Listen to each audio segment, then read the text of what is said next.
Press briefing में हमारे media के जितने भी जो सदस्य हैं, आप सभी को यहाँ पार्टी ऑफिस में मैं स्वागत करता हूँ। और जैसे आप सबको पता है कि थोड़ा देर पहले पूरे देश भर में भारतीय जनता पार्टी का सदस्यता अभियान मेंबरशिप ड्राइव का जो कैंपेन है वो हमारे दिल्ली से लॉन्चिंग हुआ है। हमारे राष्ट्रीय अध्यक्ष श्रीमान JP नड्डा साहब के साथ में माननीय प्रधानमंत्री जी पूरे देश भर में पार्टी का मेंबरशिप ड्राइव को लॉन्चिंग हुआ है। सो कार्यकर्ता का हिसाब से हम जितने भी अरुणाचल के कार्यकर्ता हैं, हम लोग बहुत ही एक उत्सुक हैं। काफ़ी हम लोग इसमें काफ़ी दिलचस्प से हम लोग इसको आगे लेके जाएंगे। और हमारा जो पहला जो यहाँ पे मेंबरशिप जो एनरोल हुआ था अरुणाचल प्रदेश में, करीबन 4,25,000 का मेंबरशिप हम लोग ने लास्ट टाइम में बना के हम लोग ने डेडिकेट किया था पार्टी को। तो इस बार पार्टी ने तय किया है कि उसको भी हम लोग पार करते हुए इस बार का जो मेंबरशिप ड्राइव में करीबन 5 लाख से भी अधिक मेंबर्स हम लोग अरुणाचल में हम लोग गठन करेंगे।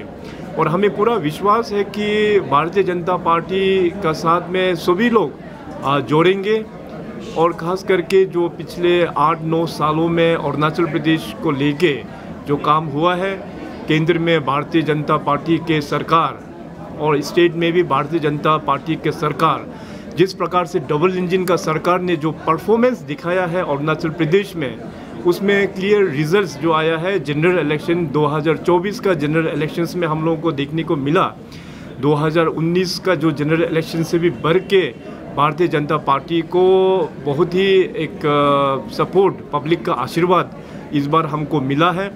और मेंबरशिप ड्राइव में भी हम लोग उम्मीद करेंगे कि पार्टी ने जो लक्ष्य दिया हुआ है 5 लाख का जो आंकड़ा, उसको भी हम लोग आराम से पार करेंगे। और साथ ही साथ इस बार के जो मेंबरशिप ड्राइव में हमारे जितने भी जो मेंबर्स हैं हमारे साथ में बैठे हुए हैं और हमारे कुछ मेंबर्स यहाँ पीछे में भी हैं, तो इनके लीडरशिप में, पार्टी के लीडरशिप में हमारा डिस्ट्रिक्ट में भी सारा ट्रेनिंग हो गया। इसके बाद मंडल लेवल में भी ट्रेनिंग हो चुका है, इवन बूथ लेवल तक का भी पूरा ट्रेनिंग हो गया है। आज 2 सितंबर को लॉन्चिंग होने के बाद अभी आज से ही पूरे मेंबरशिप अरुणाचल ड्राइव में शुरू होंगे। और इस बार हम पार्टी एक्सपेक्ट कर रहे हैं कि खास करके जो फर्स्ट टाइमर्स वोटर्स जो 2024 में जिन्होंने पहली बार जिन्होंने मतदान दिया है, वो लोग भी जाके पार्टी को साथ में जोड़ के मेंबरशिप लेंगे, ये हम लोगों का आशा है। और पार्टी के हिसाब से मैं आज आप सभी मीडिया के दोस्तों के साथ में ये पूरे अरुणाचल प्रदेश की जनता को मैं दोबारा फिर आश्वासन देता हूँ कि इस बार जिस प्रकार से आप लोगों ने इलेक्शंस में, चाहे असेंबली इलेक्शन में हो या चाहे हमारा लोकसभा इलेक्शन में हो, जिस प्रकार से पब्लिक आप सभी लोग ने जो आशीर्वाद दिया है, उस आशीर्वाद को हम लोग निराश होने नहीं देंगे। केंद्र में हमारा भाजपा का सरकार और राज्य में अपना भाजपा का सरकार, तो ये डबल इंजन सरकार काफ़ी कमिटेड है। जो भी मैनिफेस्टो में हम लोग ने जो कमिटमेंट इलेक्शन कैंपेन के दौरान भारतीय जनता पार्टी से जो कमिटमेंट दिया हुआ है, उसको हम लोग आने वाला 5 सालों में उसको टारगेट को हम लोग फुलफिल करेंगे। तो आप सभी मीडिया दोस्तों के ज़रिए से अरुणाचल प्रदेश के सभी जनताओं को मैं अनुरोध करेंगे कि भारतीय जनता पार्टी ही ऐसा एक पार्टी है, we call it party with a difference. और इस पार्टी ने ही तो अरुणाचल प्रदेश को पूरे जोड़ के रखा हुआ है, एक पैन अरुणाचल का माहौल बनाया है, तो भारतीय जनता पार्टी ने बनाया है। भारतीय जनता पार्टी के माध्यम से ही हम सभी जितने भी अरुणाचल के निवासी, we feel proud of our state. और साथ ही साथ हम लोग इस पार्टी के ज़रिए से ही इस राज्य का हम लोग ऑनरशिप भी हम लोग ले रहे हैं। सो आने वाला दिनों में भी भारतीय जनता पार्टी को और भी हम लोग मजबूत करेंगे। और आने वाला दिनों में मैं अपने अरुणाचल की सभी जनता को ये भी कहना चाहेंगे कि हमारा प्रधानमंत्री जी ने उसके पिछले टर्म में नारी शक्ति वंदन अधिनियम यानी कि वुमेन्स रिजर्वेशन बिल को भी पास किया हुआ है। और इसको पास करने के लिए केवल भारतीय जनता पार्टी ही उसको सफलता हुआ है। आने वाला जो 2029 का जो इलेक्शंस होगा, वहाँ में हमारा जो वुमेन एम्पावरमेंट, वुमेन्स लोगों का रोल बहुत ही इम्पोर्टेंट होगा। तो आप सभी चैनल्स के माध्यम से मैं खास करके अरुणाचल प्रदेश के हमारा जितने भी जो माताएं हैं, जितने भी हमारे जो बहनों हैं, उन सभी से अनुरोध करेंगे कि आप लोग खोल के इसमें भारतीय जनता पार्टी के साथ में सहयोग करने के लिए, इसमें पार्टी में जोड़ने के लिए टेक्नोलॉजी का हम लोग ने पूरा भरपूर इस्तेमाल किया हुआ है। आप लोग अपने मोबाइल फ़ोन से मिस कॉल देते हुए भी ज्वाइन कर सकता है। नंबर है 8800002024। मैं दोबारा फिर दोहराता हूँ 8800002024। इसको आप लोग मिस कॉल करने से भी आपका उसमें SMS आ जाएंगे, तो उसका फॉलो करते हुए मेंबरशिप आप लोग ज्वाइन कर पाएगा। और जैसे मैंने कहा कि टेक्नोलॉजी का इसमें हम लोग ने काफ़ी सहयोग लिया हुआ है, तो पार्टी का वेबसाइट से भी आप लोगों को लिंक मिल जाएगा, QR कोड भी मिल जाएगा। और साथ साथ जो पुराना जो ट्रेडिशनल जो प्रैक्टिस है कि हम लोग पेपर में भी मेंबरशिप ड्राइव को भी हम लोग कैरी फॉरवर्ड कर रहे हैं। ये बहुत लंबे समय तक इस मेंबरशिप ड्राइव को हम लोग चलाएंगे। तो हमारा डिस्ट्रिक्ट्स में जितने भी पार्टी के कार्यकर्ता हैं, आज माननीय प्रधानमंत्री जी ने पूरे इस मेंबरशिप ड्राइव को लॉन्च किया हुआ है। उन्हीं अच्छा स्पिरिट के साथ में इस कार्यक्रम को आगे लेके जाएगा, ये हमारा पूरा उम्मीद है। और एक बार फिर मैं निवेदन करता हूँ अरुणाचल के जितने भी अपने जो वोटर्स हैं, जो लोग क्वालिफाइड लोग हैं, वो अब सभी लोग पार्टी में आके शामिल कीजिएगा। भारतीय जनता पार्टी किसी का फैमिली पार्टी नहीं है, भारतीय जनता पार्टी हम सब का पार्टी है। भारतीय जनता पार्टी ही ऐसा एक पार्टी है जिन्होंने नॉर्थ ईस्ट में डेवलपमेंट लेके आया, अरुणाचल प्रदेश में डेवलपमेंट लेके आया, और राष्ट्र हित में काम करने वाला ये पार्टी है, देश का हित में काम करने वाला ये पार्टी है, एक समाज सेवक के तौर पे काम करने वाला ये एक पार्टी है। तो इतना कहते हुए आप सभी से मैं दोबारा अनुरोध करता हूँ कि भारतीय जनता पार्टी में ज़रूर ज्वाइन करें। धन्यवाद। सर, आपसे सवाल रहेगा, as of now Bharatiya Janata party Arunachal unit में कितने मेंबर्स हैं, कितने सदस्य हैं कार्यकर्ता के? अभी 4 लाख से ज़्यादा है, और ये प्राइमरी मेंबर है, और अपना एक्टिव मेंबर है 10,000 से ज़्यादा। तो एक्सपेक्टेशन वैसे तो टारगेट सेट किया गया है, लेकिन एक्सपेक्टेशन क्या रहेगा सर? एक्सपेक्टेशन हमने बताया ना 5 लाख से ऊपर हम करेंगे। ऑलरेडी 4,26,000 हमारा ऑलरेडी मेंबर ऑलरेडी है, पुराना मेंबरशिप। तो जो पुराना है नेचुरली वो लोग फिर दोबारा अपना मेंबरशिप अप्लाई करेंगे, तो हमको केवल सिर्फ टेक्निकली 75,000 ही मैनेज करना है। मगर हमें पूरा पता है कि जो टारगेट जो है हम लोग ने 5 लाख का जो सेट किया है, उससे भी अधिक मेंबरशिप हम लोग ड्रॉ कर पाएंगे। सर, एक सवाल रहेगा, नो डाउट कि बीजेपी आने के बाद में ट्रांसफॉर्मेशन अरुणाचल में देखने को मिला। सर, आफ्टर आपका स्वेरिंग सेरेमनी होने के बाद में आपका फर्स्ट स्पीच में आपने एक कहा था कि 100 दिन में 100 इनिशिएटिव कुछ अब 100 दिन होने पाए तो इनिशिएटिव थोड़ा बहुत देखने को मिला, और कुछ अपडेट इस 100 दिन के अंदर आप देने वाले हैं सर? इस 100 डेज़ का जो टारगेट है, जहाँ जहाँ हमारा बीजेपी जो सरकारें इस बार का चुनाव में जो चुन के आए हैं, अब चाहे केंद्र में भी हो अपना बीजेपी और NDA का सरकार वहाँ पे चल रहा है, तो 100 दिन का टारगेट बनाया हुआ है। उसी प्रकार से अपना स्टेट में भी इलेक्शंस रिजल्ट्स के बाद में सरकार गठन करने के बाद में हम लोग ने 100 दिन का टारगेट हम लोग ने बनाया हुआ है। 24 वर्टिकल्स में ये टारगेट को बनाया हुआ है।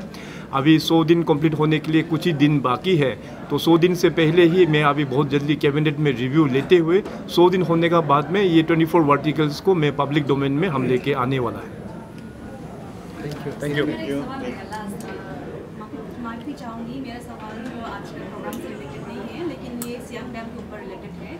सो रिसेंटली जो 11,000 गीगावाट जो सियांग डैम का कल्चर है उसके रिगार्डिंग है, NHPC जो pre visibility report survey already conduct कर रहे हैं, and according to the locals of Siang in upper Siang district, both are against it, and they are saying without the knowledge of the public they are conducting the survey. What is your stand on that against it?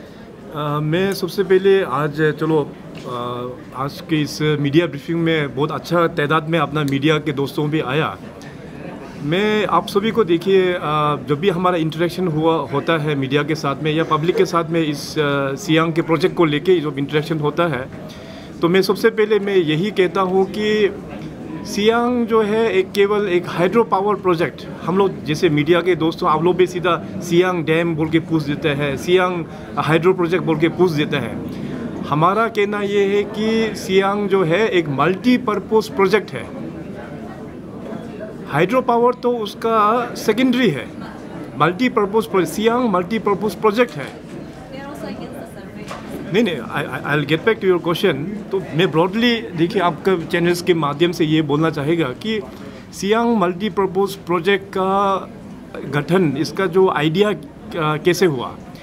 अभी हम सब लोग तिब्बत का border करते हैं अरुणाचल, और तिब्बत में वहाँ में क्योंकि अभी चाइनीज़ ने ऑक्यूपाई करके रखा है, तो चाइनीज़ वहाँ पे एक बड़ा 60,000 वेरियस पावर प्लांट्स का वहाँ पे प्लान कर रहा है। और उन लोगों का चाइनीज़ गवर्नमेंट का ऑलरेडी जो 14 5-year प्लान में ये ऑलरेडी पास्ड है ये मैटर जो। एंड इमोशनली अगर हम लोग देखा जाए, खास करके अपना आदि ट्राइब लोग और अपना सियांग रिवर, इमोशनली सदियों से ही काफ़ी समाज में वो बॉन्डिंग है। अभी मान लीजिए कल में वहाँ पे तिब्बत में ये डैम बन गया, तो सियांग का अस्तित्व क्या होगा, सियांग का पहचान क्या रहेगा। वहाँ डैम, इतना बड़ा डैम बन जाने के बाद तो सियांग विंटर्स में हम लोग वॉकिंग करके भी क्रॉस कर पाएगा। तो हमारा प्रश्न ये है कि क्या अपने लोग चाहेंगे कि अपना सियांग रिवर जो है पूरा सूख जाए। और देखिए कि अभी लास्ट 2021 में पूरा दुनिया को कोरोना वायरस में लपेट में लेके आया। और ये कोरोना वायरस कहाँ से इनिशिएट हुआ ये हम सब लोग जानते हैं। अभी देखिए हमारा जो पड़ोसी जो मुल्क है, उनका पॉलिसीज़ को लेके कुछ विश्वास नहीं है। 1962 का जो वार हुआ तो इंडो चीनी बाय बाय बोल के नारा लगाते लगाते वो लोग ने युद्ध छेड़ दिया। अभी वहाँ में जो उन लोगों का टेरिटरी में तिब्बत में अगर वहाँ पे डैम बन जाता है, तो कल में ये क्या गारंटी है कि उन लोगों का पानी छोड़ के हमारा यहाँ पे डिस्ट्रक्शंस नहीं करेगा। अगर फ्यूचर में इस प्रकार का डिस्ट्रक्शंस हो जाता है तो हमारा पूरा जो आदि ट्राइब वहाँ पे बसे हुए हैं, जितने भी जो मैक्सिमम गांव हैं, सारा वहाँ में फ्लड होके लेके जाएंगे। हमारा पूरा सियांग बेल्ट पासीघाट पूरा लेके जाएंगे, आसाम तक डिस्ट्रक्शन होगा, तिल बांग्लादेश तक इसका डिस्ट्रक्शंस होगा। तो अभी भारत सरकार का कहना ये है कि हम लोगों को भी वहाँ पे एक तो मेजर्स हम लोगों को लेना बहुत आवश्यक है। नंबर 1 तो अगर सियांग नदी को बचाना है तो हम लोगों को वहाँ पे एक बड़ा स्ट्रक्चर बनाना है। वो स्ट्रक्चर बन जाने के बाद में भले ही वहाँ में हम लोगों का पानी सूख जाए, सोर्सेस में अगर उतना नहीं आता है, तो हमारा जो रिवर्स अरुणाचल से निकाल के जो वहाँ पे जो जोड़ते हैं, उसको तो जमा करके हम लोग डाउन द लाइन उसका हम लोग अलाइव करके हम लोग रख पाएंगे और विंटर्स में उसको जीवित करके रख पाएंगे। ये नंबर 1। और दूसरा हो गया कि वहाँ से अगर ये एक ऐसे वाटर बॉम्ब की तरह में अगर पानी को छोड़ देता है, वो लोग कुछ कर देता है फ्यूचर में, तो जाके ये स्ट्रक्चर जो ही तो एक डिफेंस का तौर पे हम लोगों को एक प्रोटेक्शन देगा। तो इसलिए सियांग मल्टीपर्पज़ प्रोजेक्ट जो है वो अपना वाटर सिक्योरिटी और अपना सियांग और ब्रह्मपुत्र को बचाने का ये भारत सरकार का एक प्रयास है। मैंने डे 1 से ही कहा कि इसको आप लोग हाइड्रो पावर का दृष्टि से ना देखें। Arunachal is blessed with several waters, reverse हम लोगों के पास में कई सारा है। हाइड्रो पावर प्रोजेक्ट्स हम लोग ने MOU करके बहुत जगह में अभी बनना शुरू हो रहा है। हाइड्रो पावर्स का हमें कमी नहीं है। केवल ये प्रोजेक्ट जो आ रहा है तो अपना सियांग नदी को बचाने के लिए फ्यूचर कोर्स ऑफ टाइम में इस प्रकार का नेचुरल कैलेमिटीज़ ना हो, उसको बचाने का दृष्टि में ये प्रोजेक्ट जो बन रहा है, हाइड्रो पावर जो है उसका सेकेंडरी प्रोडक्ट है ये।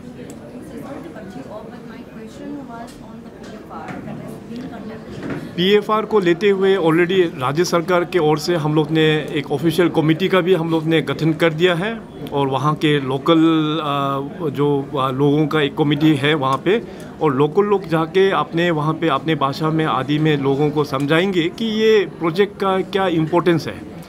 मैंने जनता को भी बहुत सारा पॉलिटिकल वहाँ पे जो विज़िट किया था, तो वहाँ पे अपना पब्लिक स्पीच में भी मैंने कहा था अल्टीमेटली डिसाइड तो पब्लिक ही करेगा, मगर गवर्नमेंट का ओर से जो क्लैरिटी है वो गवर्नमेंट पब्लिक को बताना ये बहुत इम्पोर्टेंट है। PFR सर्वे हो जाने का बाद में तब जाके एग्जैक्टली हम लोगों को पता चलेगा कि वाटर का जो सबमर्जेंस जो होता है वो किस लेवल तक सबमर्जेंस होगा। मान लीजिए आप बीमार होता है बीमार हो के आप सीधा डॉक्टर के पास में जाके डॉक्टर आपको टेस्ट कंडक्ट नहीं करके या कुछ उसका स्टेथोस्कोप लगा के जब तक चेक नहीं करेगा डॉक्टर ऐसे दवाई तो देगा नहीं। उसी प्रकार से ये प्रोजेक्ट भी ऐसा है कि जब तक हम लोगों को प्री फिजिबिलिटी रिपोर्ट ड्रिलिंग जो इनिशियल जो थोड़ा बहुत ड्रिलिंग करना होता है वो जब तक नहीं करेंगे एग्जैक्टली कहाँ तक सबमर्जेंस होगा, कौन कौन एरिया उसमें मतलब सबमर्जेंस होगा, ये क्लैरिटी बोल नहीं पाएंगे। तो उसके लिए ऑलरेडी हम लोग ने एक कमेटी भी हम लोग गठन करके भेजा हुआ है। And I am very hopeful क्योंकि आदि समाज बहुत ही एक इंटेलेक्चुअल समाज है, उस प्रॉब्लम्स को देखते हुए वो सरकार के साथ में ज़रूर कोऑपरेट करेंगे। Not everything in life needs an effort. Some things are just as easy as a click. Now get your favorite food at your doorstep from the best restaurants in your city. Served hot, straight from the kitchens of your favorite eateries to the plates in your homes, just with a touch of your fingertips. We at AP Eats are all set to fulfill your craziest food cravings. So, what are you waiting for? Order now from AP Eats, the fastest online food delivery service of Arunachal. COD and online payments are also available. Download the app now.